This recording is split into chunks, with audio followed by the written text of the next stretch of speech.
May mga lugar na hindi mo dapat binabalikan kapag may iniwan kang sakit doon. At may mga kasama na kahit mahal na mahal mo, hindi pala talaga sa mundo ng buhay. Ako si Elena. At ito ang gabing akala ko'y simpleng pagligo lang sa dagat. Pero yun pala ang gabing may sumama sa akin pauwi at may naiwan. Mahina ang hangin ng gabing yun. Tahimik ang dalampasigan at walang mangingisda. Walang batang naglalaro, walang ilaw, kundi ang maputlang buwan.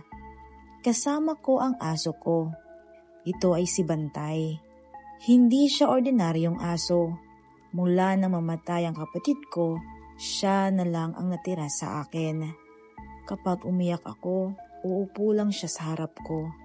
Kapag nagalit ako sa mundo, tititig lang siya na para bang naiintindihan niya ang lahat. Kaya dinala ko siya sa dagat. Ligong dagat lang to, Bantay. Sandali lang to, sabi ko habang tinatanggal ang damit ko. Hindi siya gumalaw.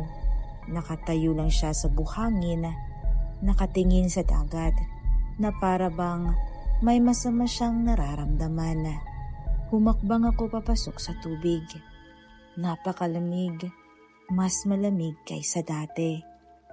Nang lumubog ang paa ko hanggang tuhod, biglang umalon ang tubig kahit wala namang hangin.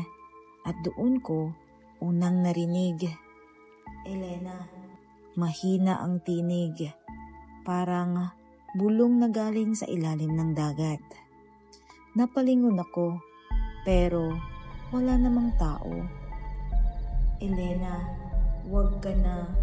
Tumahol si Bantay, isang mahabang tahol na hindi galit, kundi takot.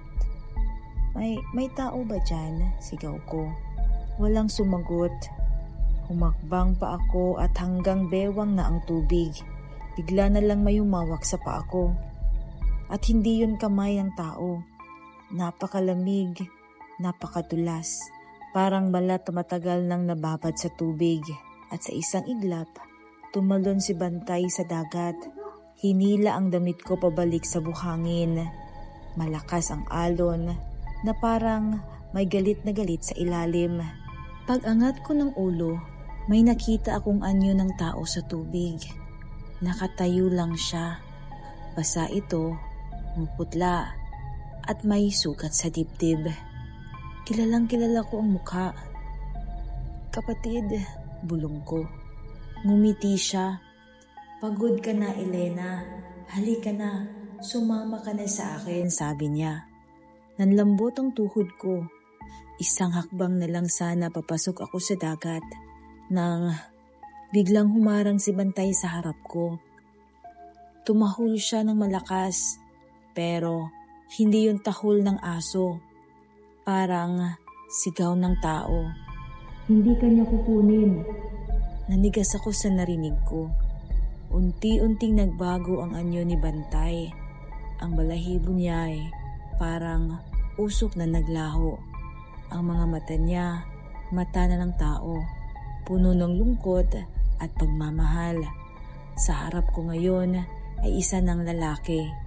Siya ang kapatid kong pinili kong iligtas noon kahit ako ang dapat nalunod. Ako ang nanatili sa anyong kaya mong mahalin, sabi niya. Sa dagat, ang anyo'y kanina'y kapatid ko. Nag-iba ang mukha. Humaba ang kanyang bibig, lumalim ang kanyang mata. Hindi yun kaluluwa. Isa yung bagay na nagpapanggap. Isang malakas na alon ang sumugod sa amin at bigla na lang naglaho ang lahat. Nagising ako mag-isa sa buhangin kinabukasan. Wala ng aso, wala na ring tao. Pero may bakas ng paa ng tao papalayo sa dagat. Hanggang ngayon, gabi-gabi akong naglalakad sa dalampasigan. Minsan may aso akong kasama, minsan may isang lalaki. At kung maririnig mo ang dagat na tinatawag ang pangalan mo, huwag ka nang lilingon dahil baka may mahal ka ring naiwan doon na handang kunin kakapalit ng pagmamahal.